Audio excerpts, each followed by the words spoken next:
cât și ce anume poate să obțină maximum Rusia. Dacă poate să obțină ceva. Poate nu va reuși să obțină nimic, sperăm, din această invazie. Și în orice caz, vom discuta de la distopia imperialistă, pe care simțim că încă o are establishmentul de la Berlin, la ceea ce deja numim mulți dintre noi, cei care ne ocupăm de această tematică, eșecul strategic al Federației Ruse în Ucraina, că se profilează clar un eșec strategic, dar trebuie să explicăm și ce înseamnă eșec strategic. Eșecul strategic la o capitulare efectivă a tuturor este un drum foarte lung, care s-ar putea să nici nu fie parcurs vreodată. Să nu ne imaginăm neapărat acest război încheiindu-se așa, în 1945, cu capitularea necondiționată a unei armate și cu cealaltă înfigând steagul pe clădirile din capitala generală de stat. Putea să nu se încheie în acest mod războiul din Ucraina, iar la final să se pună în balanță pierderi și câștiguri. Și atunci vorbim, de fapt, de eșecuri strategice, în momentul în care nu ți-ai îndeplinit marile obiective cu care ai intrat în război. Cam despre asta înțeleg că va vorbi Dorin. Ești binevenit, ca întotdeauna, la noi. Mult succes! Mulțumesc! Încep de până seama prin a transmite mulțumire și recunoștința mea pentru Vali și pentru ICD, pentru generoasa invitație de a fi prezent și astăzi la cea de-a doua ediție a școlii de vară. ICD pentru mine în acești ani și nu doar pentru mine, pot să spun chiar pentru viața intelectuală, da, a României, a reprezentat și reprezintă o lumină și o binecuvântare. Te felicit, Vali, pentru toate proiectele de calitate pe care le derulezi sub steagul ICD. Hixson Leones, așa și în studiul meu, publicat în volumul nostru colectiv al ICD Războiului, Hixson Leones, așa mi-am început studiul meu, micul meu articol despre Federația Rusă, aici sunt lei, aici sunt fiare neîmblânzite, aici este un teritoriu nedeselenit, aici este un teritoriu necunoscut, este o terra incognita. Teritoriul acesta necunoscut este Federația Rusă. Federația Rusă continuă să rămână un teritoriu necunoscut, pentru Occident, cel puțin, dacă nu cumva chiar pentru restul lumii. Pentru că există o opacitate sistemică, sub zodia căreia trăiește, se dezvoltă, respiră Federația Rusă, pentru că această opacitate este una sistemică ce nu depinde de lideri, ce nu depinde de voință, de decizie, este o opacitate a unui sistem eminamente închis, obișnuit să trăiască doar cu sine, obișnuit să respire în mize mari, eu știu, în mesianism, în excepționalism, etc., obișnuit să nu fie interesat de restul lumii. Hixson Leones, iată, deci un teritoriu care trebuie descoperit și inventat, mai ales că din când în când el provoacă turbulențe restului lumii. Despre sine, el însuși, acest sistem, gândește în termeni metaforici pe care i-a exprimat, trebuie să spunem, extrem de ingenios și cinic. Totodată, actualul ministru de externe, Serghei Lavrov, când spunea că, vă mai aduceți aminte, lui se atribuie această butadă, ce folos de lume dacă nu există și Rusia în ea? Asta înseamnă că Rusia se simte amenințată, da? Își simte amenințat locul său într-o lume globală. Cum crede Federația Rusă că este și ar trebui să fie locul său în lumea globală? De cel puțin câteva sute de ani, Imperiul Rusesc este o parte emblematică a sistemului de putere al lumii. Federația Rusă nu este obișnuită să nu fie un element, poate central, al sistemului de putere în relațiile internaționale. Chiar începând, poate chiar cu cnezatele, cu țaratul, cu Imperiul Sovietic, dar cu atât mai mult, da, țarii și conducătorii Federației Ruse au obișnuit populația rusă cu ideea că Moscova locuiește un centru emblematic al sistemului de putere al lumii. Federația Rusă nu este obișnuită să nu participe la masa globală a decidenților, da? La masa sacră, sacrosanctă a celor câțiva oameni, câteva state care decid trecutul, prezentul și viitorul României. Din acest punct de vedere, de bună seamă că înțelegem și celebra secțiunea tovarășului Vladimir Vladimirovici, unii îl numesc Putin, potrivit căruia desemarea URSS, da, a reprezentat cea mai mare catastrofă de geopolitică a secolului 20. De ce desemarea URSS? Pentru că odată cu desemarea URSS, Federația Rusă nu mai locuiește niciunul din centrii nervoși ai sistemului de putere la nivel global. De bună seamă că frustrările sunt uriașe, nu doar la nivelul lui Putin, da, care este într-un anumit fel o creație a sistemului și nu invers, da, nu imperatorul unui sistem instituit și elaborat și construit de el. Deci nu numai la nivelul lui Putin, nu doar la nivelul establishmentului politic, dar la nivelul Federației Populației Ruse avem această frustrare a unei populații care trăiește zilnic în nostalgii și mentalități de tip imperial, frustrări de la nivelul populației, din care rezultă că Federația Rusă nu mai este ceea ce era obișnuită să fie timp de câteva sute de ani. Am simțit nevoia de a face această foarte scurtă fotografie ca să înțelegem cât de puțin relevant este Putin în tot acest joc. Deci vorbim despre o mentalitate imperială, mentalitate de tip imperial, în interiorul căreia locuiește Federația Rusă în uriașa sa majoritate.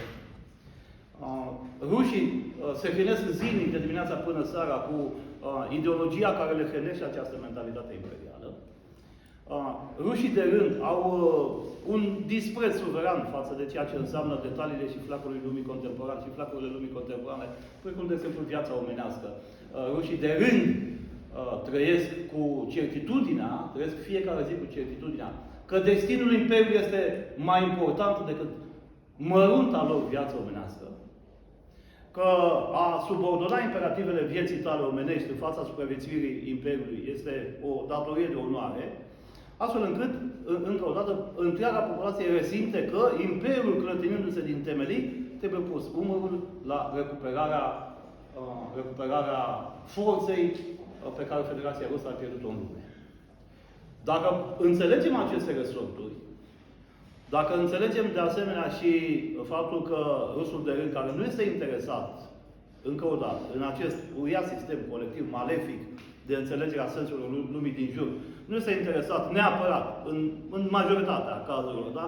De nivelul de trai, de bunăstare, etc., este interesat ca Imperiul să supraviețuiască cu orice preț. Da? Chiar cu prețul jertfelor de sânge ale rudelor sale și ale tuturor familiilor care cred în această mentalitate imperială. Dacă înțelegem acest lucru, trebuie să înțelegem cât de naive sunt utopiile care cred că odată cu plecarea de la puterea lui Putin s-ar putea încheia actualul război și viitoarele război sau s-ar putea preveni viitoarele război ale Federației Ruse. Deci eu vă propun, am văzut din interiorul acest tip de lume și știu ce vă vorbesc, vă propun să înțelegem Federația Rusă din această perspectivă, să dăm la o parte toate fotografiile care ne vorbesc despre Putin ca un tiran care nu este reprezentativ pentru un sistem de gândire al establishmentului rusesc și să înțelegem că, dimpotrivă, el este expresia salvatoare, el este eroul, el este tătuca, acel tătuc care, pentru Federația Rusă, pare avea toate premizele pentru a-i restitui potențialul de forță, potențialul hegemonic pierdut de Federația Rusă la nivel global. Da? Putin este eroul salvator al aspirației permanente a Federației Ruse de a locui în plin centrul sistemului de putere al relațiilor internaționale. Din această perspectivă, sigur că pentru noi pare absolut straniu, da? Să înțelegem, în primul rând, că mai funcționează o astfel de lume mentală, da? În secolul 21, după atâtea achiziții democratice, aspirații de libertate ale popoarelor, ale indivizilor, etc., numai că, încă o dată, acest spațiu turbulent trebuie înțeles până la capăt, dincolo de manifestările sale epidermice, dacă vreți. Unii analiști, unii experți vorbesc despre celebrul Leviatan rus. Nu știu dacă ați citit, chiar și experții ruși independenți menționează acest sistem. Leviatanul este numele metaforic al unui uriaș contract colectiv în care cetățenii de rând, ale națiuni, își deleagă, eu știu, responsabilitatea pentru siguranța și securitatea lor unei singure persoane. Da? În cazul de față, țarului, lui Vladimir Vladimirovici. El este responsabil pentru securitatea și siguranța cetățenilor Federației Ruse, care, în siguranță, care securitate încep cu certitudinea supraviețuirii integrității teritoriale a Federației Ruse. Este extrem de important. Imperiul, una din rădăcinile forței Imperiului, o reprezintă integritatea teritorială față de care nu trebuie să se facă niciun fel de concesie. Dacă vă mai țineți minte de bună seamă, nesfârșitele războaie pentru Cecenia au în centrul lor această obsesie că odată cu Cecenia s-ar putea desemna integritatea teritorială, de aici și securitatea și siguranța cetățenilor Federației Ruse. Revin, deci, cetățenii ruși îl deleagă pe țar, pe Vladimir Vladimirovici, să aibă grijă de siguranța și de securitatea Federației Ruse, începând cu menținerea integrității teritoriale a Federației Ruse, în schimbul acceptării de bunăvoie, explicit sau implicit, la drepturi, la libertăți, la șansa, aspirația, da, unei vieți împlinite, unei vieți plenare, eu știu, bogate, etc. Acesta este Leviatanul. Da? O persoană întruchipează, semnează un contract colectiv, da? Cu restul societății, un contract colectiv cu drepturi și obligații reciproce. Dreptul și obligația țarului sunt acelea de a proteja Imperiul, iar drepturile și libertățile tuturor celorlalți sunt circumscrise, sunt trădate, sunt subsumate obiectivului plenar de supraviețuire a Imperiului. Am trăit multe și am văzut multe exemple de acest gen în Federația Rusă, în cei 4 ani de mandat diplomatic al statului român acolo. Dacă vreți să fac o scurtă paranteză cu o speță, care m-a intrigat foarte mult și cu care a debutat oarecum activitatea mea diplomatică în cadrul ambasadei României în Federația Rusă, la Campionatul Mondial de Fotbal din 2002, mandatul meu diplomatic a fost în 2002-2006, 4 ani. După meciul de fotbal Rusia-Japonia, jucat în grupa H a Campionatului Mondial și încheiat cu victoria Japoniei cu 2-1, multe mii de cetățeni ruși au putut viziona acest meci de fotbal cu ajutorul unor ecrane gigante instalate în Piața Roșie de către primarul de atunci, Iuliu Lușcov al Moscovei. Ulterior vizionării meciului, s-a creat o furie colectivă împotriva simbolurilor asiatice, care există în centrul Moscovei, restaurante, mașini, complexe imobiliare, etc. O furie împotriva inamicului, da? Împotriva simbolurilor asiatice. Din această furie colectivă, urmare și a unui consum excesiv, da? Excesiv pentru noi, firesc, pentru spațiu, de băuturi alcoolice, au rezultat violențe stradale soldate cu morți și răniți. La interveniment din rândul structurilor de forță și Federația Rusă dispune de structuri de forță poate unice în lume, ca amploare, ca și impact al coerciției, etc. Lucru care m-a determinat să încerc să obțin clarificări cu privire la acest episod. Iar amici și experți ruși mi-au transmis următoarele clarificări. Sistemul dispunea de toate structurile de forță necesare pentru a calma situația fierbinte de atunci. Numai că nimeni nu a intervenit pentru că risca, ca printr-o intervenție la cald, se risca, eu știu, să se creeze premizele unor tulburări sociale, publice, care să ajungă, care să poată să devină devastatoare pentru întregul imperiu. Bine am zis, dar au murit oameni. Și s-au uitat la mine foarte, foarte, ca la un extraterestru, ca la un distopic, că nu înțelegeam, da, felul în care funcționează. Bun, au murit oameni și Imperiul supraviețuiește. Deci, prin evitarea unor situații de intervenții la cal, mai ales în contextul în care cetățeanul Federației Ruse are o ostilitate la purtător împotriva sistemului pe care îl percepe și îl știe, ca fiind birocratic, corupt, coercitiv, da, împotriva sa, deci această ostilitate trebuie ignorată și din când în când Imperiul pentru a supraviețui plătește un uriaș și de sânge chiar al locuitorilor săi. Din această mentalitate imperială trebuie să reține și figura paternală, puternică, autoritară a țarului, a acestui tătuca, nicio legătură cu ceea ce noi apreciem că este cultul personalității. Din această mentalitate imperială trebuie să înțelegem că există un grad de toleranță, de obediență uriașă a populației Federației Ruse față de tot ceea ce stabilesc decidenții. Din această mentalitate imperială trebuie să înțelegem că decidenții sunt de fapt unul singur, țarul. Țarul este bun, ori sunt răi, orice orice funcționare, eu știu, defectuoasă a sistemului sub nicio formă nu se poate datora țarului, ci supușilor săi, da, faptului că supușii săi nu pun în aplicare un sistem de management care, de bună seamă, la nivelul țarului pare a fi perfect.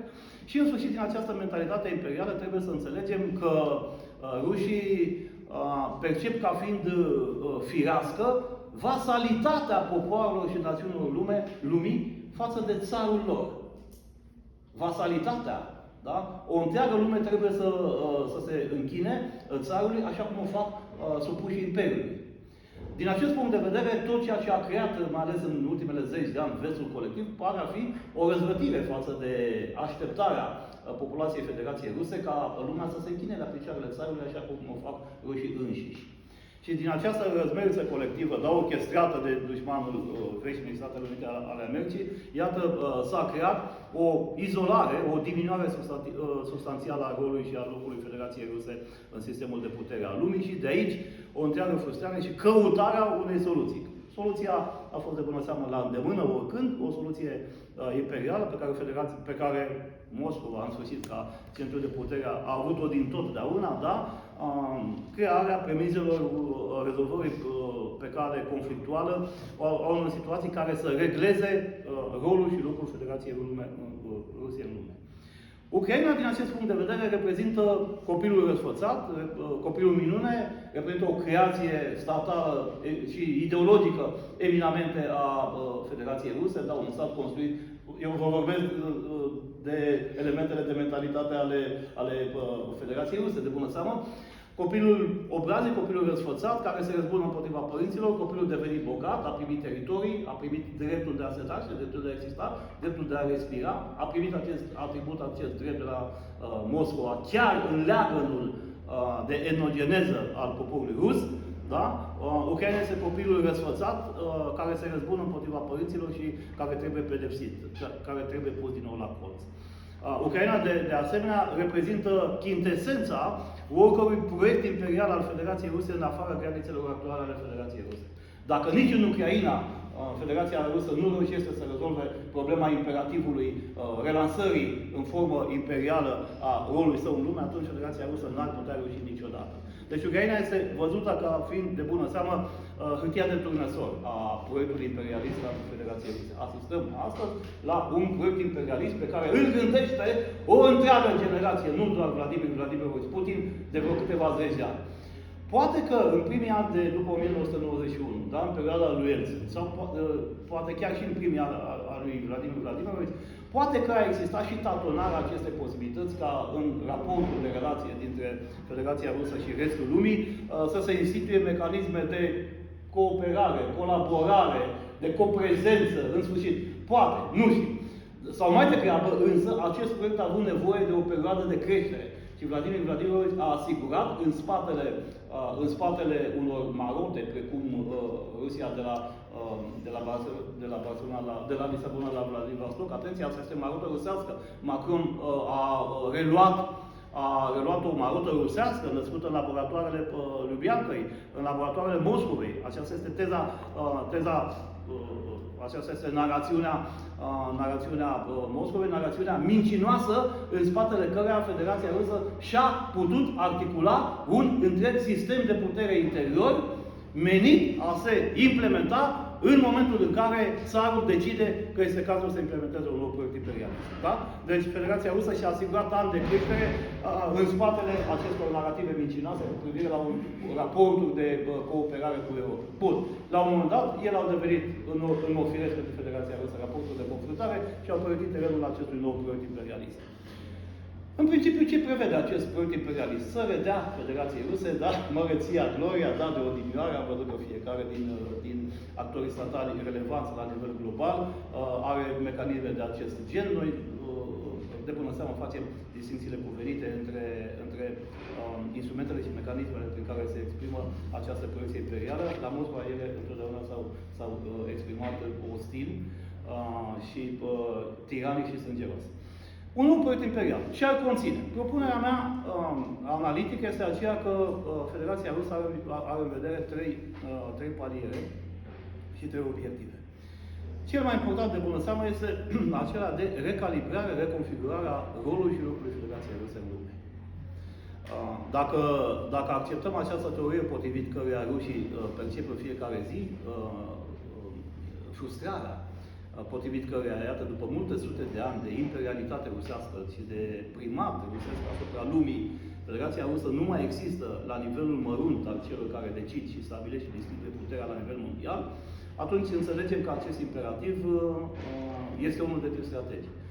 Deci, recuperarea rolului și rolul Federației Ruse la nivel global, într-o lume în care, în modesta mea opinie, toți actorii statale relevanți la nivel global sunt nemulțumiți de actualul sistem de relații internaționale, sunt nemulțumiți de actuala Uniune mondială. Inclusiv, în opinia mea, beneficiarul e suprem, da? Statele Unite. Nu mai vorbesc de China, de bună seamă. Deci avem o nemulțumire profundă a principalelor actori statali cu privire la actuala ordine globală și avem interesul și aspirația fiecărui actor statal de a reconfigura, de a recalibra ordinea mondială în funcție de interese și opțiuni și aspirații proprii. Ce înseamnă această calibrare? La nivelul acestui obiectiv, da? De recuperare a hegemoniei Rusiei la nivel mondial. Eu merg pe scenariul negativ maxim, potrivit căruia Vladimir Vladimirovici a luat în calcul ruperea totală a relațiilor cu Occidentul, cu ceea ce numește Federația Rusă vestul colectiv. Da? Adică dacă ne imaginăm că, dacă analitic am putea supoza că Vladimir Vladimirovici a fost depășit de amploarea și natura evoluțiilor, da, după februarie 2022, cred că am greșit dacă am merge pe această aliniere analitică. Mai degrabă prefer să cred și să mă înșel, dar să iau în calcul scenariul maxim negativ, că Vladimir Vladimirovici știa că prin acest război va destrăma pentru multă vreme orice posibilitate de cooperare cu vestul colectiv. Și că relațiile pot merge până la ruperea diplomatică. Dacă a luat în calcul asta, înseamnă că avea varianta de reconfigurare a spațiului rusesc în ceea ce numim asta sudul global. Da? Deci dacă a luat în calcul asta, înseamnă că Federația Rusă și-a pregătit din timp resursele necesare pentru o relocare strategică a exporturilor, a piețelor, a relațiilor, raporturilor, sistemului de alianțe către sudul global. Da? Eu această ipoteză o am decât să mă complac în supa analitică, călduță, din care a rezultat că chiar și Vladimir Vladimirovici ar fi fost depășit de amploarea și natura solidarității vestului față de Ucraina, pentru că despre asta vorbim. Da? Deci Federația Rusă încearcă să-și reconstituie, prin intermediul acestui instrument belicos, să reconstituie sistemul de alianțe care să-i permită să redevină o parte a sistemului de control și de putere a lumii, o parte emblematică, o putere emblematică a noi ordini mondiale, da? Care neapărat trebuie să fie și rusească. Al doilea acesta este de bună seamă marele obiectiv, da? Printr-un instrument belicos să ridice un steag pe care țările nealiniate, pe care țările nemulțumite de binomul Beijing-Washington, pe care țări emergente, etc., l-ar putea urma. Să ridice un steag și, pentru că n-ar putea în această perioadă, doar prin propriile resurse, să defină un pilon, da? Un pivot, da? Un centru de putere, atunci ar putea, și sunt nenumărate semne analitice în ultimii ani care au condus la această concluzie, atunci Federația Rusă crede că ar putea, ca un avocat pledant al unui întreg univers care este nemulțumit și neafiliat față de binomul Statele Unite-China. Da? Federația Rusă mizează să redevină mare putere, nu doar prin intermediul resurselor și mijloacelor proprii, dar printr-un sistem de alianțe în care să fie recunoscută Federația Rusă ca purtătorul de cuvânt al unui întreg univers care, iată, se manifestă și în momentul de față și în aceste perioade, precum războiul din Ucraina, tăcut, pasiv, complice. Al doilea obiectiv, având în vedere faptul că așa o putere globală trebuie să se bazeze pe o capacitate hegemonică regională, pe un proiect regional bine conturat, al doilea obiectiv îl reprezintă reinventarea proiectului regional. Într-o formă care variază foarte mult de la un scenariu minim la un scenariu maxim. Scenariul minim ar fi Novorossiya, probabil, al acestui proiect regional. Scenariul maxim ar fi URSS 2.0. Poate și de aici, da, obsesiva obsesiva aspirație a establishmentului rusesc de a marca un calendar simbolic, chiar 100 de ani de la înființarea URSS. Da? Deci au declanșarea acestui nou proiect imperialist fix la 100 de ani de la crearea URSS. Aici, iarăși, Ucraina este vitală. Deci un proiect regional, da, de forță, bazat pe reinstituirea sistemului de influență, control și ocupație, un sistem combinat, mixt, nu neapărat ocupație, da? Putere, control, influență, ocupație, în țările vasale, foste vasale și satelitare din vecinătatea imediată a Federației Ruse. Da? Unde Federația Rusă are obișnuința controlului exercitat câteva zeci de ani, nu 69-70 de ani, în fosta Uniune a Republicii Sovietice Socialiste.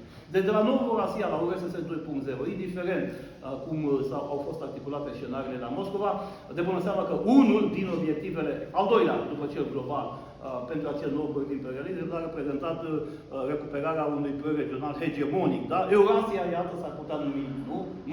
Poate mai mare decât URSS 2.0. Deci Novoasia, URSS 2.0, Eurasia, este proiectul regional emblematic, hegemonic al Federației Ruse, în absența căruia de bună seamă că obiectivul global nu poate fi atins. Și 3. Pedepsirea, penalizarea copilului răsfățat, Ucraina, și eliminarea sau diminuarea riscurilor ca infrastructura inamică, da, infrastructura vestului colectiv, să se apropie atât de primejdioz de Federația Rusă, încât să poată crea acolo, cel puțin în regiune vaste europene, da, din vestul Federației Rusă, să creeze acolo germenii unui export de democrație și libertate care să devină fatal pentru Federația Rusă. Da? Adică infrastructura aceasta care începe cu ideologia, da, a vestului colectiv, această infrastructură se apropie primejdioz de Federația Rusă, se apropie din vest, se apropie prin Ucraina, se apropie cu Ucraina, se apropie urmarea premizelor pozitive, favorabile pentru acest proiect colectiv al vestului, generate de trădarea copilului cu minte și răsfățat al Ucrainei. Deci pedepsim Ucraina și inhibăm capacitatea de deplasare a infrastructurii ideologice, politice și militare a vestului de regiunile vestice ale Federației Ruse. Da? Regiunile vestice ale Federației Ruse trebuie să fie apărate de exportul de revoluție și de ideologie vestică. Dacă la toate acestea adăugăm mesianismul, excepționalismul și așezarea în mentalul imperial al întregii populației, vedem cât de puțină influență are totuși sistemul propagandistic în Federația Rusă. Pentru că noi aici, în România și în general în Occident, suntem tentați să credem că forța acestui proiect, bazele, rădăcine și forța acestui proiect imperialist sunt legate, eu știu, de figura autoritaristă a lui Putin, de sistemul său propagandistic și de alte elemente de acest gen. Nu. Forța de hidrocarburi, de armată, etc. Forța uriașă, sistemică, care asigură combustia periodică a unor proiecte imperialiste, este ideologia. Nu propaganda, care propaganda vine și construiește acolo unde ideologia nu reușește să o facă.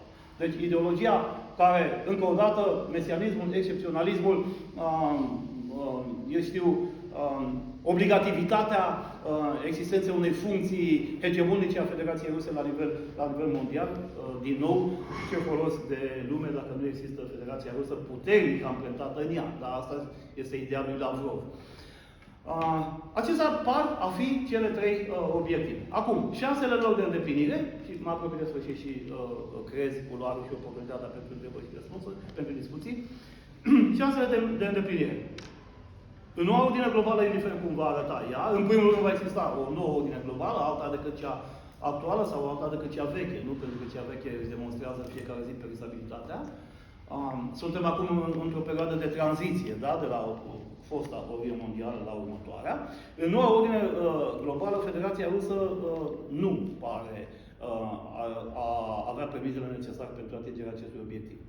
Iar de bună seamă că nu va fi izolată, vedeți și nuanțe că pe naivitate am putut produce noi în primele luni ale războiului, că Federația Rusă va putea fi izolată la nivel internațional. Nu, există o rețea uriașă de complicități, de interese, mai ales în reinventarea sa în relațiile cu Sudul global. Există o lume uriașă care tace, care este complice, da? Alta decât Occidentul colectiv. Există o lume uriașă care abia așteaptă iubirea Federației Ruse exprimată prin prețuri modeste la exportul de hidrocarburi, la un sistem paternalist, da, de protecție împotriva intereselor altor puteri dominante, precum Statele Unite și China. Deci o uriașă lume tăcută, mai ales în sudul global, așteaptă să se alinieze sub acest star rusesc. Numai că acolo este China, într-o mare parte a acestei lumi pe care Federația Rusă dorește să o reinventeze hegemonic, acolo este China. Federația Rusă nu poate permite, Federației Rusă nu se poate permite intrarea în acest sistem dominat de China decât ca partener junior al Chinei. Pare că acesta va fi statutul Federației Ruse la nivel global în anii și deceniile ce vor veni de partener junior. Acolo este China. China este împăratul în această lume tăcută și o reconversie economică, energetică, politică, geopolitică a Federației Ruse în această lume este foarte, foarte, foarte greoaie. Estimez că fără niciun fel de îndoială, rolul și locul Federației Ruse în noua ordine globală va fi mult mai mic decât cel pe care l-a avut Federația Rusă în ultimii 20 de ani, în sistemul de putere și de relații internaționale, și mult mai mic decât cel scontat, mizat de către establishmentul rusesc atunci când a decis startarea acestui nou proiect imperialist. Deci, obiectivul maximal, obiectivul strategic, obiectivul înalt al Federației Ruse de a redeveni mare putere globală sau superputere este departe de a se putea realiza în anii, poate și deceniile ce vor veni. Aici avem de bună seamă ratarea unui obiectiv strategic. Aici, într-adevăr, cred că putem vorbi de o uriașă eroare strategică a lui Vladimir Vladimirovici, pentru că toate evoluțiile demonstrează că Federația Rusă este departe de a-și putea atinge în depline acest obiectiv global. 2. Dacă, în ceea ce privește obiectivul global, încă putem rămâne în zona speculațiilor, întrucât procesul de constituire a noii ordini mondiale globale nu poate fi prins în pioneze analitice în momentul de față, aș putea spune chiar de către nimeni, în ceea ce privește capacitatea sa de instituire a unui proiect regional puternic, hegemonic, aici, eminamente, proiectul său este ratat. Având câte semne de rebeliune și de rezistență dau toate țările din jur față de aspirația hegemonică a Federației Ruse de a le putea controla din nou. Toate! Nu există în momentul de față? Scuze? Inclusiv Belarus. Prioritar Belarus. Începând cu Belarus. Cu Belarus avem o specificitate. Federația Rusă, de bună seamă, Belarus după Ucraina, sau dacă vrei simultan cu Ucraina, intra în zona prioritară de refacere a acestui proiect regional, nici acolo nu poate. Bătrânul Lukashenko ține încă departe interesul manifest al Federației Ruse ca prin această Uniune Rusia-Belarus să redobândească asupra Republicii Belarus sistemul de control și de vasalitate pe care l-ar spera Moscova. Indiferent cum l-am vedea pe Belarus, pe președintele Lukashenko, în termenii corecți de lider autocrat, de dictator, ultimul mare dictator al Europei, etc., dincolo de aceste sintagme analitice, Lukashenko ține Republica Belarus departe din anumite interese și personale, de castă, în sfârșit, departe de tentația hegemonică a Federației Ruse, tentația hegemonică ce se manifestă prin acest utopic Uniunea Statală Rusia-Belarus. Belarus, Ucraina, Republica Moldova, Armenia, Azerbaijan, Kazahstan, Tajikistan, Kyrgyzstan, semnele de rebeliune și de răzmeriță sunt manifeste. Federația Rusă este incapabilă să reconstruiască un proiect regional de forță. A scăpat frâiele, o uriașă aspirație de libertate și democrație, de evadare din tirania acestui proiect imperialist rusesc, se manifestă și respiră în orașe precum Chișinău, Minsk, etc. și chiar în țările obișnuite cu beneficiile sistemului de tip oriental. Federația Rusă nu mai poate reconstrui un proiect hegemonic regional, nu are datele și resursele necesare, oricât de multă coerciție și seducție ar putea pune aici. 3. Ucraina. Pedepsirea Ucrainei și limitarea, destructurarea deplasării spre est a infrastructurii ideologice, politice, militare a dreptului colectiv. În modesta mea opinie aici, Federația Rusă își va atinge și a atins și își va atinge o parțial obiectivă. Așa cum am spus-o, cred că din totdeauna, nu cred că cineva va mai putea mișca afară din teritoriul ocupat ale Ucrainei din est și din sud, armata Federației Ruse.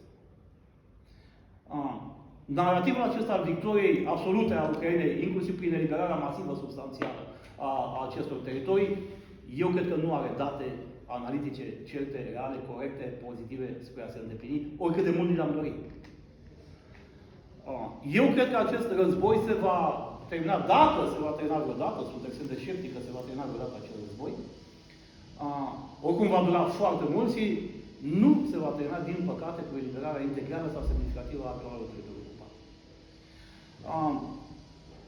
Apreciez că este extrem de subțire această teză pe care o citesc mai ales peste ocean, teză potrivit căreia linia roșie pentru Federația Rusă ar fi peninsula Crimea și atât. Nu. Linia roșie ar fi Crimea și culoarul teritorial. Federația Rusă nu are ce să facă cu peninsula Crimea, pe care nu o poate, doar peninsula Crimea, fără culoarul teritorial, peninsulă pe care nu o poate ține sub control politic, economic, militar, dacă nu are și culoarul teritorial. Am citit foarte multe analize din care rezultă că există o posibilitate de negociere, doar peninsula Crimea, să rămână la Federația Rusă. Federația Rusă nu va accepta niciodată atâta vreme cât are instrumentele militare necesare pentru a se menține acolo, nu va accepta niciodată ca acest culoar teritorial pe care l-a realizat deocamdată să-l poată pierde. Deci, din punctul de vedere al obiectivului 3, Ucraina, eu apreciez că o parte din obiectivele Federației Ruse vor fi atinse în sensul ocupării pe termen mediu și sau lung a unor teritorii din sudul și estul Ucrainei și că, din păcate, nici măcar un sprijin de amplitudine al vestului pentru armata ucraineană și pentru Ucraina ca națiune nu poate schimba această stare de fapt. Deci eu văd sfârșitul acestui război cu o amputare, din păcate, a integrității teritoriale a Ucrainei. Sigur că evoluții surprinzătoare pot surveni.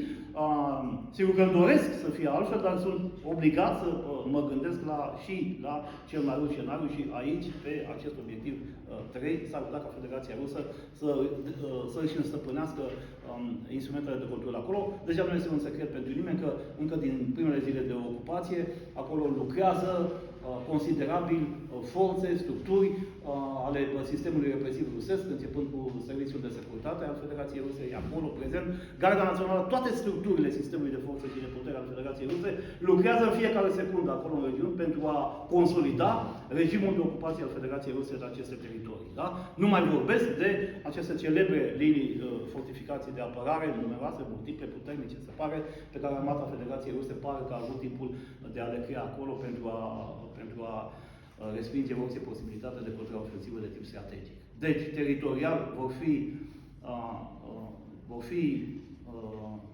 pot fi ocupări pe termen lung în partea de est și de sud. Conflictul va dura foarte mulți ani, poate fi stins în următoarele luni, într-un an, poate în sfârșit, printr-un simplu armistițiu. Din secunda în care părțile vor încheia armistițiu, ambele părți vor fi nemulțumite de modul în care interesele lor sunt reflectate în sistemul de armistițiu și de încetare a focului și din acel moment fiecare parte se va apuca din nou să-și consolideze resursele pentru reluarea, la momentul cuvenit, a ostilității. Iar ostilitățile se vor relua după o pauză operațională, fie de către Federația Rusă, fie de către Ucraina, în momentul în care una din părți va aprecia că și-a reconstruit resursele necesare pentru a schimba nedreptatea la care a fost forțată să consimtă prin armistițiu și negociere.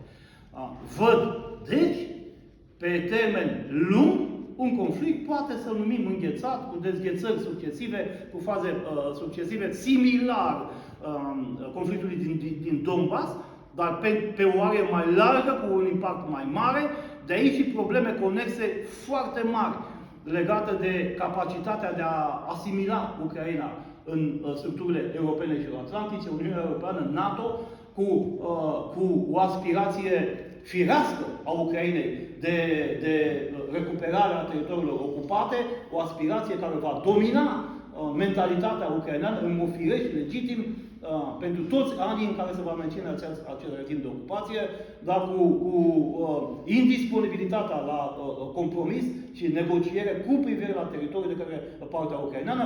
E posibil să asistăm și la un acord de pace peste 2 ani, peste 3 ani, mincinos și ipocrit, în sensul cedării, formarea acestor teritorii cu un angajament scris de genul Federația Rusă și Ucraina consimt că cetățenii din regiunile Herson, Zaporozhye, Lugansk, Donetsk își vor decide prin referendum, prin plebiscit, da, viitorul. Asta este o cedare ipocrită de teritorii, probabil că se va ajunge acolo, dar încă o dată, indiferent ce va conține, fie armistițiul de începerea focului, fie acordul de pace, dacă se va termina prin acord de pace acest război, acordul acesta, modul de soluționare pașnică diplomatică, nu va mulțumi nici Federația Rusă, al cărei apetit teritorial și imperialist va rămâne în continuare ridicat, și nu va mulțumi nici Ucraina, care își va vedea pentru mai mulți ani sub ocupație samavolnică o parte a teritoriului său național. Conflictul va fi de durată, va fi unul de uzură, cu înghețări și dezghețări succesive. Această fotografie mi-am propus-o pentru astăzi, orele sunt înaintate, am deja 45 de minute, mai avem 30 de minute pentru întrebări și răspunsuri. Mulțumesc, vă rog. Pentru că ați vorbit de fotografie și încheiați expunerea cu cuvântul acesta fotografie. Îmi vine în minte o fotografie care a circulat intens în social media și fotografia reprezintă în tren, probabil în trenul prezidențial, pe Putin primit pe fereastră. Ideea este că din reflexie nu apare tot Putin, ci reflexia în oglindă este Adolf Hitler care îl privește pe Putin. Da, acolo suntem. Acolo suntem, da. Ok. Acum, ideea este următoarea, apropo de nebunia, la un moment dat, la care se poate ajunge, prin ceea ce spuneați ideologie, da?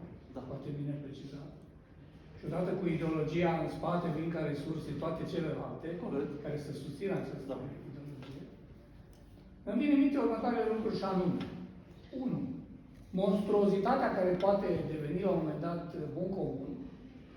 De exemplu, afirmația că, ei, hai să vedem cu cine se învecinează Rusia. Rusia se învecinează cu cine dorește ea. Care sunt vecinii Rusiei? Vecinii sunt cei pe care îi dorește ea să se învecineze. Este o formă de demență, de altfel, care poate fi adânc înrădăcinată în memoria colectivă. Pe de altă parte, haideți să vedem un pic, ca o paralelă între Putin și Hitler, nebunia potrivit căreia 1. All my labor ein Kampf für Deutschland, spune Hitler spre finalul activității sale, deci toată viața mea a fost o luptă pentru Germania. Sunt convins că și Putin poate face aceeași afirmație, domnule, stau aici de 30 de ani și toată viața mea a fost o luptă pentru Rusia. Pe de o parte, iar pe de cealaltă parte, să știți că mai au ceva în comun acești nebune a istoriei, putem spune, și anume faptul că consideră propriile popoare ca ceva așa care la un moment dat s-ar putea să nu-i merite pe ei.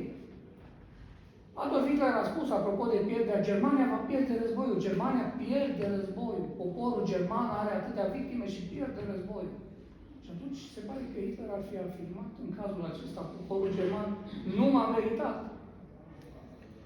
Aceeași chestiune putem să o spunem, se pare și în cazul unor dictatori de mai mică anvergură a nostru local, care se spune, domnule, ăștia nu, românii nu mă merită.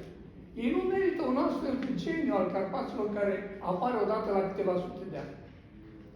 Bun, acum comentariul se încheie foarte repede, pentru că mă întreb în plan personal, nu există niște mecanisme sau de ce nu a existat o, dacă vreți, preocupare foarte bine țintită, ca astfel de indivizi ce sfârșesc într-o îmbeție și o nebunie a puterii de să sfârșit, ducând cu ei în haos și în prăpastie națiunii întregi, de ce nu există mecanisme prin care totuși ei să poată fi într-un fel sau altul la un moment dat opriți? Eu, și prin ceea ce am spus, încerc să mă disociez de imaginea care privește pe Vladimir Vladimirovici ca fiind o figură exotică într-un sistem pur și spectaculos și firesc și modern și echilibrat și contemporan și cred cu toată tăria că Vladimir Vladimirovici reprezintă doar o figură a unui uriaș sistem și asta înseamnă că, unul, trebuie să ne debarasăm de iluzia că odată cu sfârșitul puterii lui Putin va veni acolo un lider asezonat cu eu știu, cu valori liberale, democratice, etc. Succesorul lui Putin va fi un Putin încă și mai sângeros. În cel mai probabil, da? Dar nimeni nu poate da garanții în acest sens, dar succesorul lui Putin, da? Deci nu Putin ar fi problema, ci chintesența, ceea ce ține și face ca sistemul să supraviețuiască și să respire și să se exprime prin astfel de lideri. Doi, încă o dată, să nu avem iluzia că după Putin succesorul va apropia linia la planeta vestului colectiv.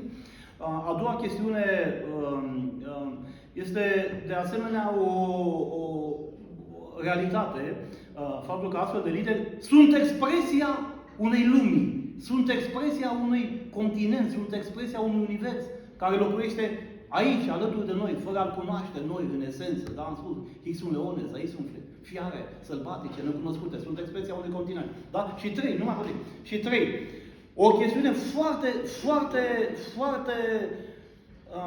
foarte delicată, care merită atenția noastră analitică și pentru perioada următoare. Dacă o țară sau un sistem, o populație, o națiune, cu o proiecție imperialistă de acest gen, precum cred eu că este Federația Rusă, da? Având ca prioritate salvarea, supraviețuirea și primatul integrității teritoriale, pentru astfel de proiecție imperialistă, Putin sau lideri ca Putin sunt garanția punerii în practică acestei proiecții. Pentru că o liberalizare, o apropiere de lumea contemporană, da, a Federației Ruse va conduce la o implozie. Va conduce la prăbușirea Imperiului. Ori pentru un sistem care se hrănește din această proiecție imperialistă, Putin este răspunsul. Putin este soluția. Sau unul ca el. M-ați înțeles? Deci dacă o întreagă societate apreciază că e mai importantă proiecția asta imperialistă decât nivelul de trai, libertățile, valorile, etc., Putin va fi întotdeauna soluția sau unul ca el, pentru acest tip de proiecție imperialistă, cât timp proiecția imperialistă se va menține. Iar noi vedem că în anul de creație 2023, da, după atâtea achiziții, da, date de aspirația pentru libertate a unor popoare, a unor indivizi, a unor națiuni, avem încă acest univers coordonat, manageriat de o proiecție imperialistă care nu este doar a lui Vladimir, nu este a camarilei sale, doar a establishmentului, dar este a unei uriașe părți a populației, mai puțin sau poate și partea aceea de populație pe care noi mizăm, tineri care citesc internetul, tineri, adulți care se duc în vizită în țări europene, văd Occidentul care are acasă, nu sunt mult mai câștigați nici aceștia, în mod paradoxal. Pentru că mulți impregnați de amprenta asta ideologică vin acasă cu gândul că au văzut cum să zic eu, vulnerabilitățile unui sistem față de care Maica Rusia rămâne în continuare pavăza unei lumi care nu vrea să se predea achizițiilor moderne. Deci această lume există și se exprimă periodic prin lideri pe cum Putin. Dorin, dacă am înțeles corect, ne sugerezi că Rusia va rata două din cele trei obiective strategice, respectiv... Nu, aș spune chiar două din cele trei, dar exact pe cele strategice le va rata. Al treilea nu cred că și cel global și cel regional.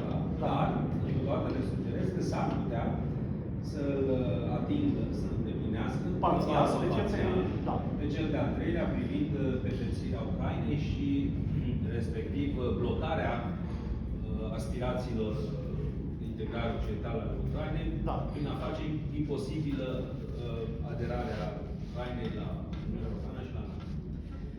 Presupunând acest scenariu, nu? Deci dacă se va întâmpla, întrebarea mea țintește Ucraina.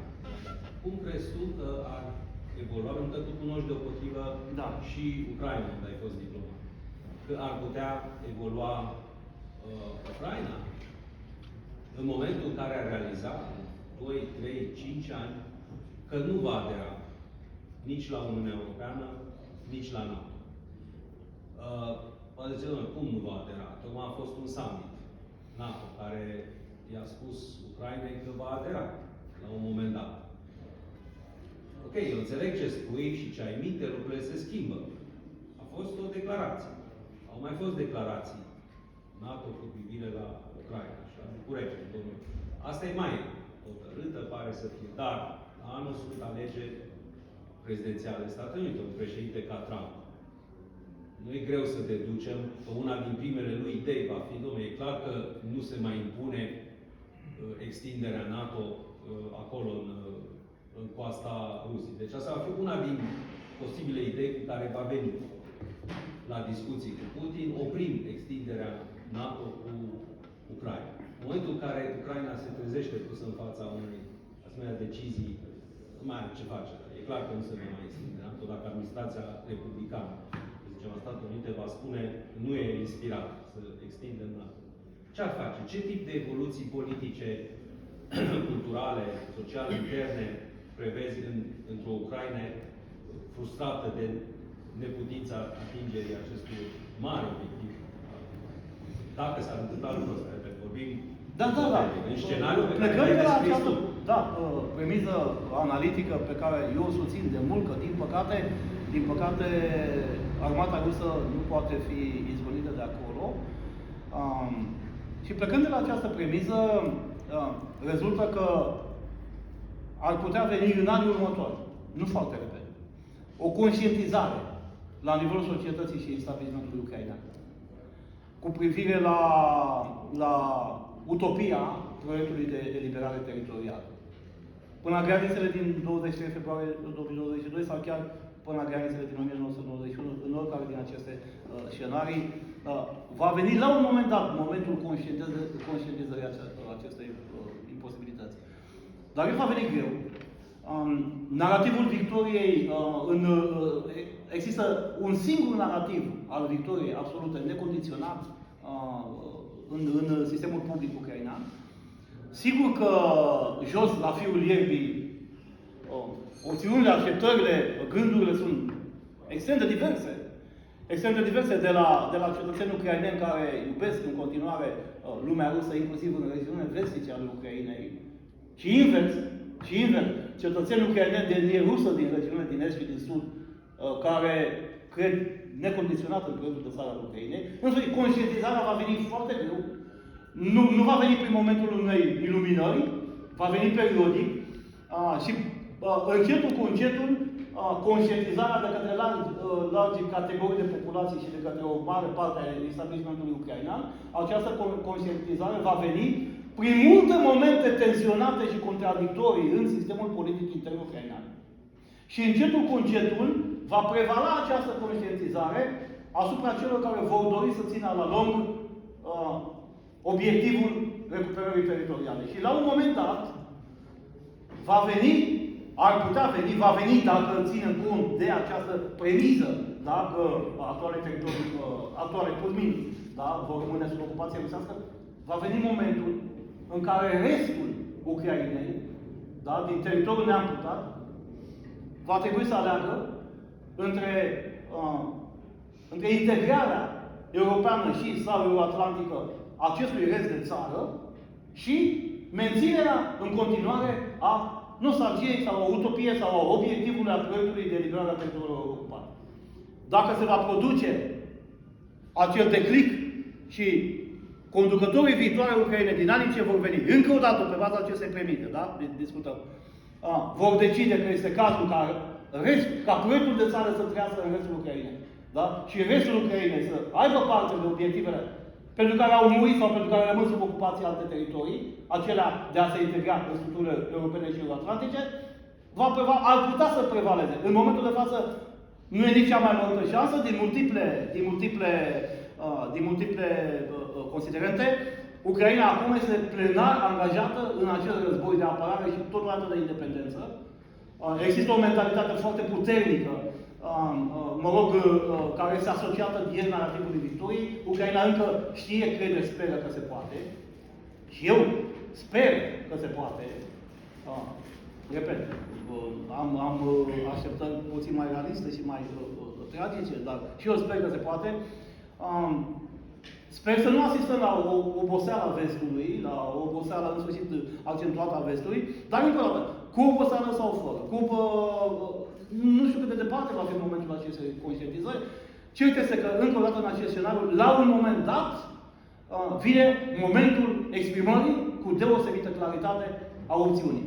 Ne menținem aspirația unui război a la lung, unui conflict a la lung, fie și sub formă înghețată, și amânăm toate momentele, toate beneficiile posibile pentru restul de țară, sacrificând proiecția de țară a acestui rest teritorial, sau acceptăm ca fiind aceste beneficii și creăm pentru multă vreme de aici o țară membră UE și NATO, o țară puternică, o țară puternic militarizată, o țară antirusească eminamente, bastion militarizat și puternic al vestului la granița directă cu Federația Rusă, da?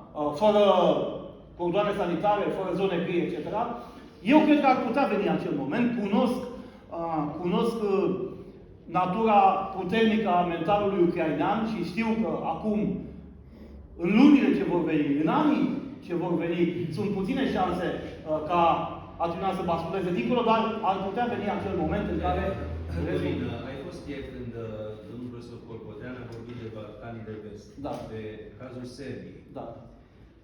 Nu spun că nu sunt similare, desigur sunt diferențe mari, dar Serbia a avut o astfel de oportunitate. A fost ajutată de Uniunea Europeană, i s-a dat candidatura. Da, și a rămas în... Și a rămas încremenită în proiect. Asta ne-a spus, este incredibil că, deși are acces la fond, deși este candidat, și numai că nu îi spune Bruxelles, haideți, faceți pasul acesta în raport cu Kosovo și nu reușesc să-l facă, ba dimpotrivă, din cercetările pe care face și de vizitele de studiu la fața lui, se pare că tânăra generație vine și mai încărcată cu dorința de... Deci nu au putut trece peste drama pierderii. Preferă să sacrifice obiectivul integrării în Uniunea Europeană. Ca și sârbii, ucrainenii au un mental colectiv extrem de puternic și cumva de tipul celui încremenit, ca să zic așa. În sens bun acum, îi ajută, mentalul ăsta îi ajută puternic să reziste. Foarte puternic. Natura încremenită a acestui mental ar putea crea probleme în flexibilizarea atitudinii de care vorbeam. Da? Pe sârbi, dar sârbii au rămas încremeniți, da? În opțiune. Bun. Cu ucrainenii aș putea să spun, nu știu dacă să nădăjduiesc, că parcă nu e bine să-mi doresc un beneficii pentru un rege în țara Ucrainei, gândindu-mă la necazul care se abate asupra altui rege în țară. Dar cu ucrainenii am două elemente care mă fac să cred că evoluțiile pot fi altele. În 2013, lumea rusă locuia în Ucraina ca în paradis. În 2013, Ucraina era un paradis al lumii ruse. În 2015, deja, s-au creat premisele celei mai mari inversiuni de aspirație a unei națiuni din perioada contemporană. Ajunsă până acum, de exemplu, 2022, da? Nu există, cred, poate greșesc, o altă schimbare paradigmatică de opțiune externă dintr-un paradis al lumii ruse, în toate structuri de forță, președinție, însuși tot, mentalitate, familii, spațiu public, școli, biserici, un paradis, lumea rusă se exprima ca la ea acasă în Ucraina. În 2012, 13, 9, 8, 7 inamicii erau alții, inamicii erau în vest, inamicii erau în România. Da? Ei bine, a avut loc o schimbare absolut uluitoare, într-un mental din ăsta de tip încremenit, cum spuneam, a avut loc o schimbare paradigmatică mentală uluitoare, o inversiune de paradigmă, a bornurilor paradigmatice. Eu cred că acest tip de schimbare paradigmatică poate să fie dublat la momentul respectiv printr-o schimbare paradigmatică a acestui mental încremenit. Și mai e poate ceva. Câteodată tipul ăsta de mentalitate, cum să zic eu, se conservă, își consumă în lungi și mari perioade de timp natura încremenită, dar când presiunea internă atinge un anumit nivel de incandescență, mutarea, inversiunea, schimbarea se produce cu o rapiditate și cu o naturalețe mult mai mare decât cele obișnuite unui mediu flexibil și tolerant față de schimbări. Deci, eu unul văd, știu, cunosc, apreciez și disprețuiesc câteodată natura acestui mediu încremenit, am motive de apreciere, am motive și de disprețuire pentru felul în care se dovedesc câteodată inabili în a-și apropia valorile europene.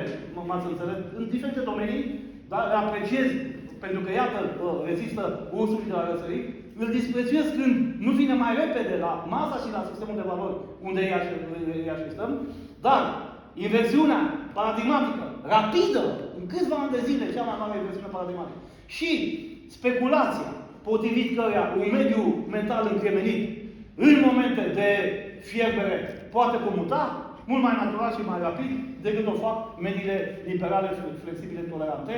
Aceste două argumente mă fac să cred că la un posibil moment de opțiune ar putea să comute spre beneficiile de integrare europeană și euroatlantică în dauna pierderii iluziei reintegrării teritoriale. Te rog, vă rog. A spus că una dintre liniile roșii ale Rusiei este coridorul... Da, da. Bun. Și ce se întâmplă dacă se trece această linie roșie? Pentru că avem acum o bătălie în jurul Tocmacului. Bun, dacă ajung la linia Verneanță și am tăiat imediat acest coridor, ce să fac acolo? Din punctul meu de vedere, Putin va face totul și va trece prin foc și sabie totul pentru a se menține la putere. Eliberarea teritoriilor ocupate, în măsură substanțială de către Ucraina, deci atingerea acelei linii roșii, îl va face pe Putin să-și dorească să incendieze totul pentru că acest tip de sfârșit să nu se apropie. Nu mă gândesc neapărat, nu mă gândesc de la bun început, la arma nucleară, da? Nu mă gândesc. Dacă Putin simte, știe că chiar și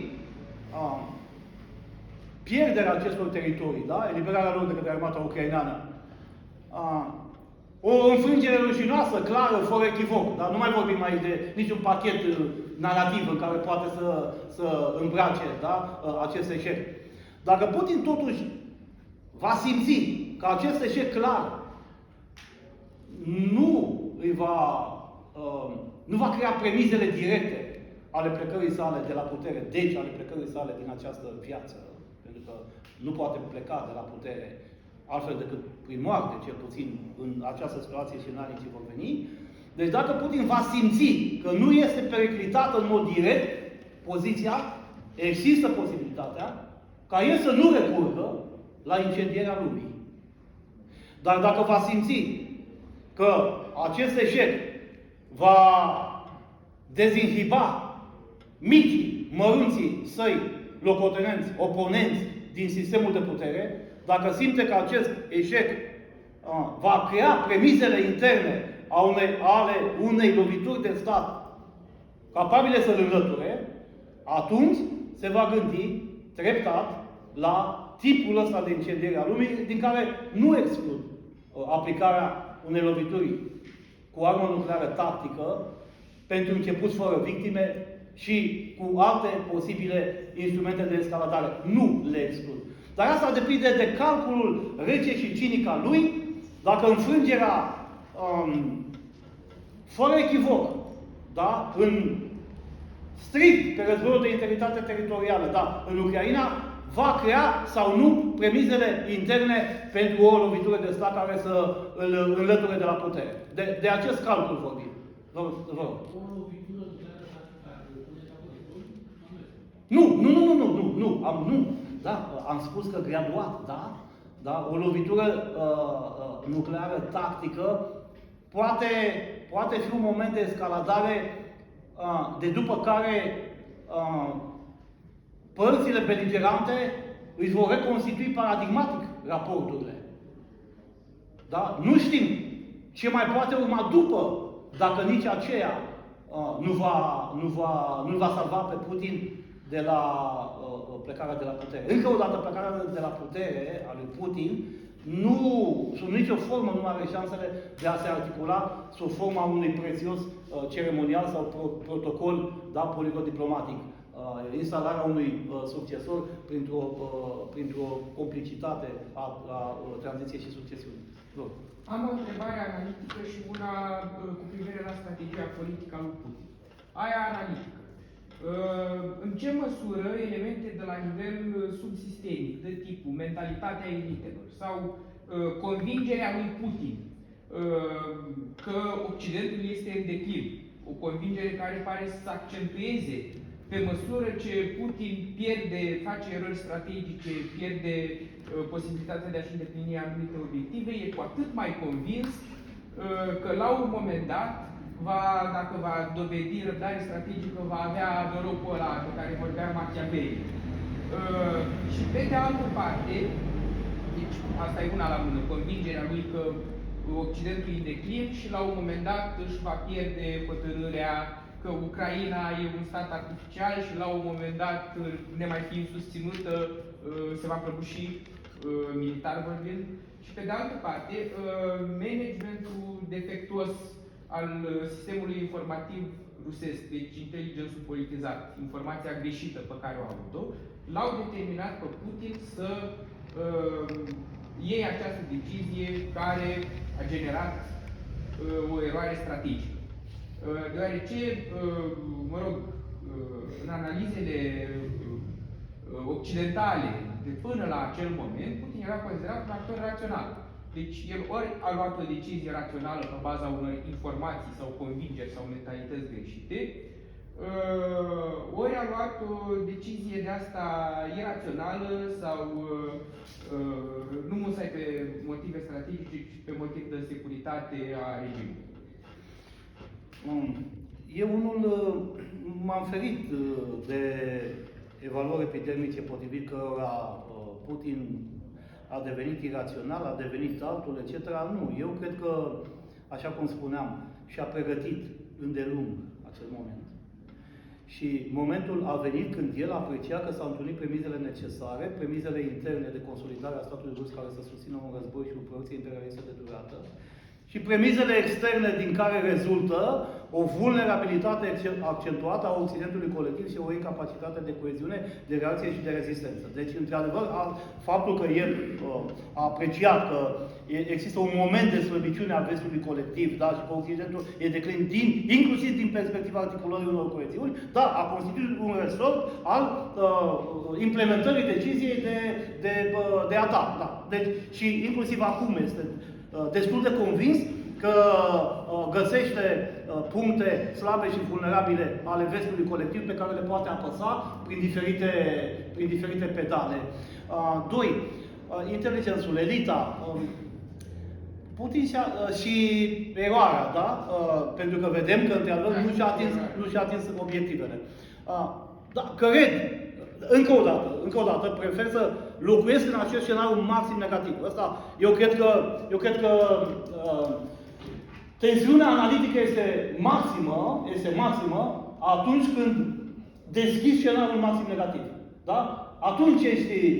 Atunci creativitatea analitică trebuie să găsească soluții creative la scenariul maxim negativ. Scenariul maxim negativ a fost că Putin ar avea răbdarea strategică, pentru că chiar dacă Occidentul pare a fi găsit logica de coeziune și de reacție acum, vor exista oportunități pe una din acestea anumitor valii, și o știm foarte bine, da, o posibilă oportunitate de schimbare prin alegeri a administrației americane, la Washington. Da? Această schimbare ar putea conferi o oportunitate. Putin cred că are răbdarea strategică necesară pentru a aștepta ca Occidentul să redevină ceea ce el știa că este în ultimii 10 de ani, da?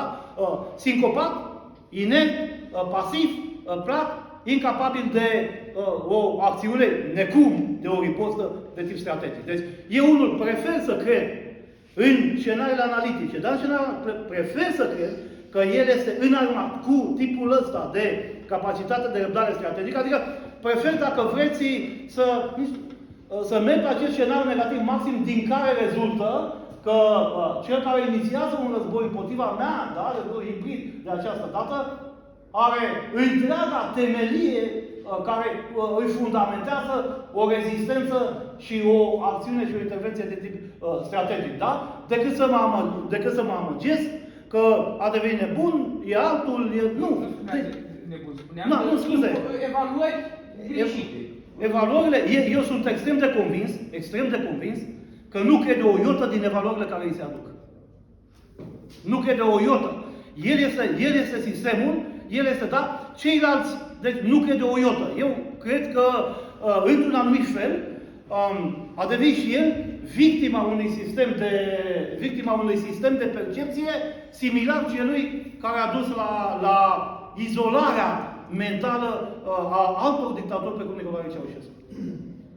Vă rog, ultima întrebare? Cred că nu mai avem timp, nu? Dacă e foarte scurtă, da. punctuală. Mă gândeam că ar fi interesant, pentru că am analizat mentalul colectiv ucrainean acum și la ce am putea să ne așteptăm în viitorul apropiat, să revenim un pic la mentalul colectiv rusesc, pentru că a spus că, de fapt, Putin este produsul acestei ideologii, da, și a mentalului colectiv foarte puternic, da, imperialist și revizionist, da, sau rusesc. Și mă gândeam, ce credeți că ar trebui sau ar putea să se întâmple în mod realist, sau poate mai puțin realist, ca acest mental să se schimbe astfel încât spirala asta a nebuniei conducătorilor ruși de după căderea URSS-ului să ieșim din paradigma aceasta. După încheierea războiului, pentru că acum nu se poate. După încheierea unor faze active ale războiului, ca să fiu mai precis, că a zis că va dura ani și... După încheierea războiului este nevoie de foarte multă circulație în Federația Rusă. De un export conștient și sistemic de valori, de înțelegere, de circulație, de deschidere. Nu trebuie să lăsăm Rusia izolată. O Rusie izolată e o Rusie care îi se va da șansa unui nou proiect imperialist. Da? Deci trebuie dus acolo cu insistență, cu încăpățânare, cum să zic eu, steagul unui sistem de valori la care o parte din populația Federației Ruse început să se achieseze. Dar credeți că anii ăștia până la venirea la puterea lui Putin n-au fost de ajuns, sau chiar și după, în primii ani ai regimului Putin, când încă, practic, da, vestul a colaborat? Au fost de ajuns în unele regiuni vestice. Federația Rusă nu e Moscova, Federația Rusă nu e Sankt Petersburg. Da, o uriașă lume. Deci, cred, în momentul de față, ușor metaforic, în unele sate izolate din regiunile din extremul îndepărtat, din Orientul îndepărtat, ar putea exista încă colectivități care să aștepte sosirea țarului. Deci, e un univers, deci, incredibil, la 100 de kilometri de Moscova, sunt gospodării care trăiesc la Nevul Mediu. 100 de kilometri fără garduri, fără, în sfârșit. Deci, un univers de ev mediu. Trebuie să pătrundem încet în acest univers de ev mediu. Rezultatele nu pot fi spectaculoase, nu pot fi miraculoase. E un univers de mediu, încă o dată, care se hrănește în afara marilor metropole. Din cele 83 de subiecti federali, 89 acum, dacă ar fi să acceptăm așa juridic ocupările, 11 sunt donatori, 11 dau la buget mai mult decât primesc. Ceilalți subiecti federali se hrănesc din beneficiile aduse de cei 11. Nu mai vorbesc de sistemul de indicatori economici, este de indicatori macroeconomici între Moscova, de exemplu, și cel mai mărit, cel mai sărac subiect federal, E de 80 de ori de 80 de ori diferența. Diferența mai mare decât cea care există între Statele Unite și Zimbabwe. Deci este foarte greu de pătruns în acest univers mental, foarte greu de pătruns, dar e obligatoriu de încercat, fiindcă, încă o dată, dacă lăsăm sistemul ăsta autarhic, anacronic, închis, să-și manifeste, să-și reconsidere, să-și reconfigureze forța, vom avea un nou proiect imperialist, poate încă și mai tiranic și mai sângeros decât acesta. Da, mi se pare vicios momentan. Da, așa este, așa este. Îi mulțumim lui Dorin.